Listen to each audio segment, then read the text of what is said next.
morning. Today is Tuesday, October 12th, and this is the Morning Breach with Scott Davis. It's week 2 of Cybersecurity Awareness Month, and this week's theme is securing devices at home and at work. COVID-19 has forced millions to change the way they work, learn, and socialize. According to an OpenVPN survey, 90% of IT professionals believe remote workers are not secure, and 70% believe remote staff poses a greater risk than on-site employees. So how does an organization secure every home, coffee shop, and office building? Well, it doesn't. And the security doesn't stop just when connected, as the freedom to use USB drives or the theft of a computer increases as it travels remotely. So data security should be a 24/7, 365 concern.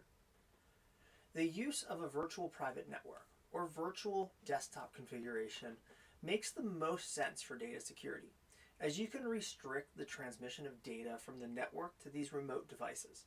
And if a laptop is stolen, there's no data stored locally. So as long as the username and password isn't on a post-it note, you're safe from even a breach notification.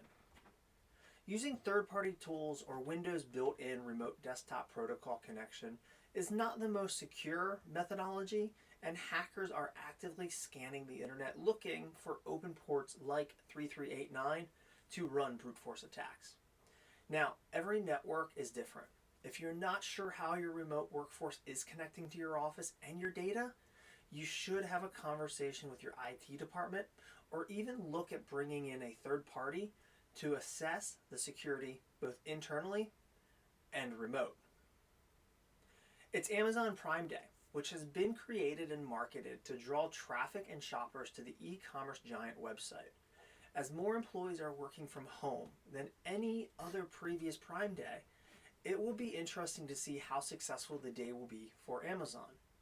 Typically, shoppers may be met with content filtering tools or nosy neighbors that limit shopping to increase productivity at work, which doesn't exactly translate to the home office.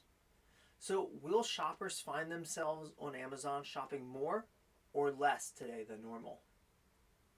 It's also Apple's iPhone 12 launch event day. According to 9to5Mac, Apple is likely to announce 4 new iPhone 12 models, including a 5.4-inch mini, 6.1-inch standard and Pro models, and a 6.7-inch Pro Max. Also set to be released is a new HomePod mini and a new wireless charger. Some other possible product launches include AirPod Studio, AirTags, new Apple computers running Apple Silicone, and even a new Apple TV.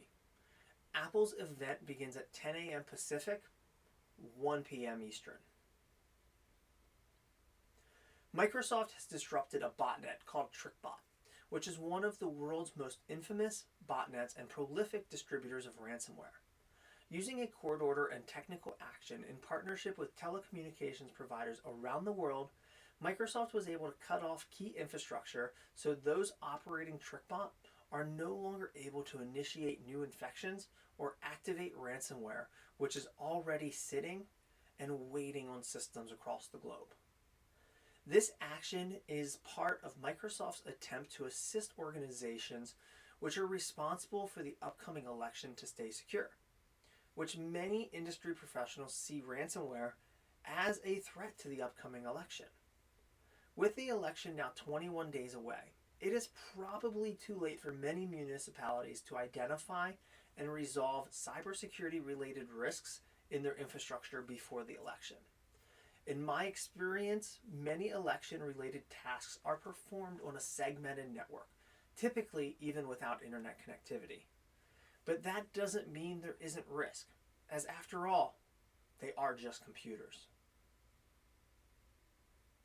Cybercriminals are almost experts at gaining one's trust to fall for socially engineered phishing or other attacks.